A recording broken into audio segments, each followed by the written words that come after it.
भाइयों बहनों, senior citizens एवं बच्चों, आज शाम का नमस्कार,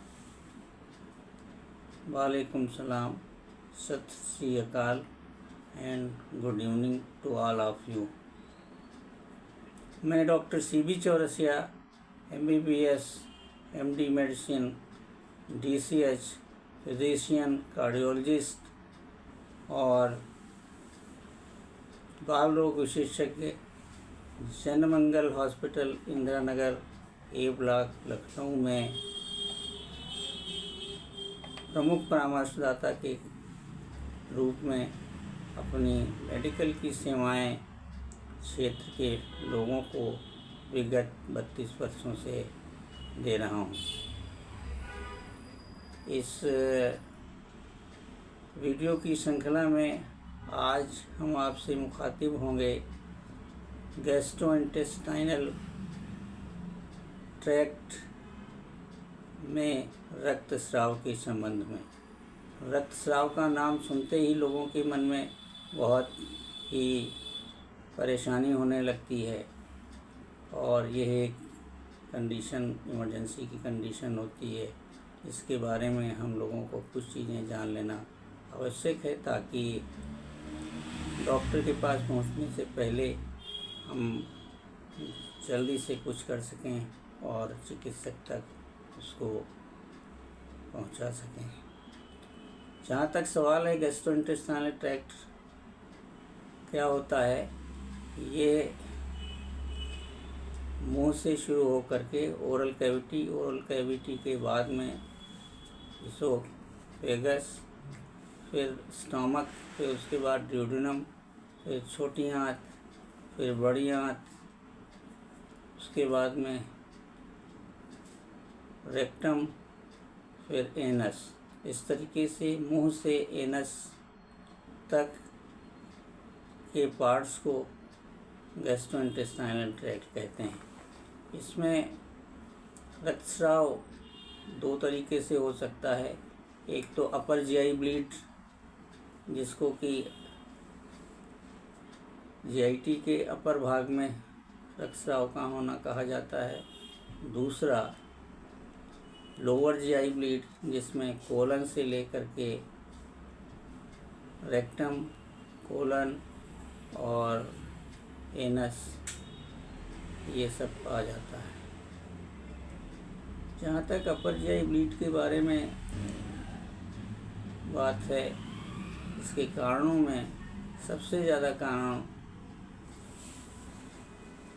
जो है वो है लोगों के द्वारा बिना सोचे समझे पेन किलर दवाइयों का सेवन करना। इनके लगातार सेवन करने से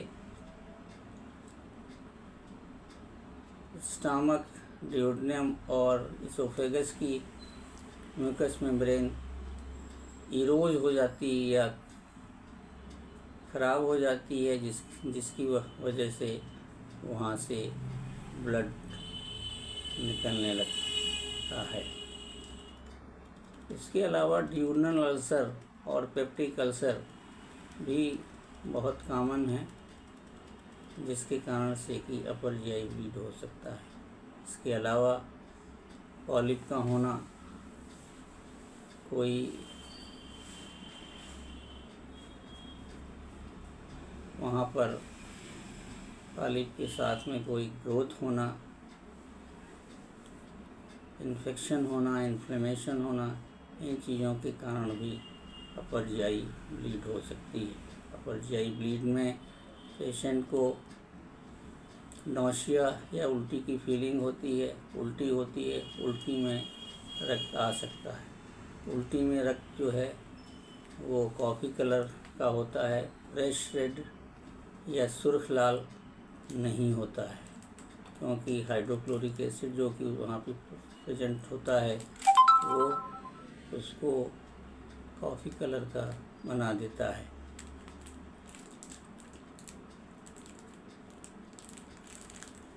इसके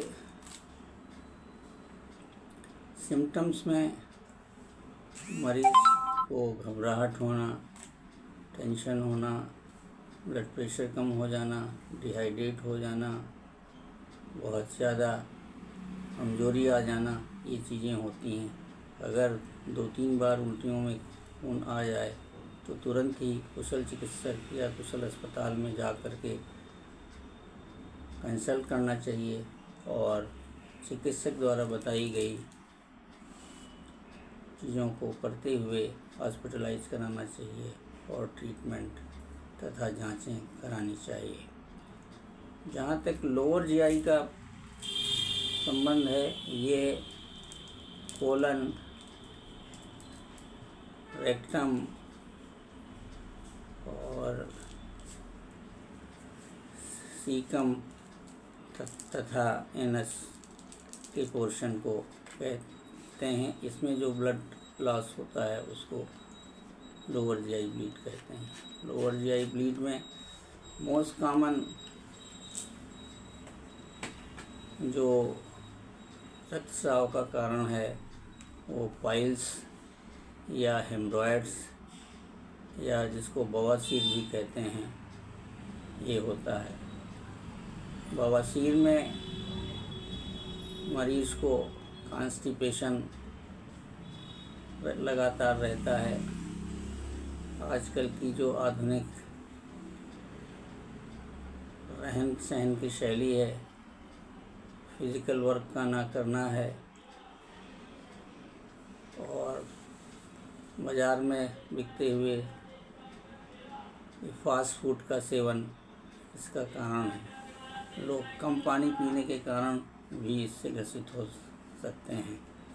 कंटिन्यूअस लगातार काफ़ी घंटों तक सीटिंग के कारण भी ये रोग हो सकता है। इसमें 2 तरीके के हेमरॉयड्स होते हैं, एक एक्सटर्नल और एक इंटरनल। इंटरनल वाले हेमरॉयड्स बाहर से नहीं देखते हैं, उनको हम प्रॉक्टोस्कोप या सिग्मोइडोस्कोप से देख सकते हैं।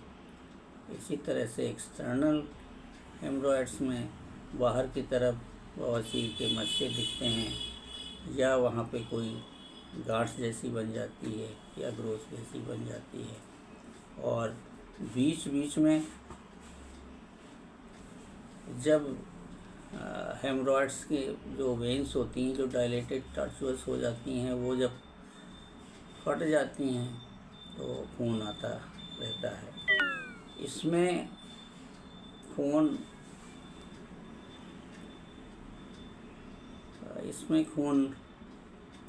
स्टूल के साथ नहीं आता है, बल्कि ड्रॉप बाय ड्रॉप करके नीचे गिरता रहता है और ये काला या कॉफ़ी कलर का ना हो करके सुर्ख लाल होता है।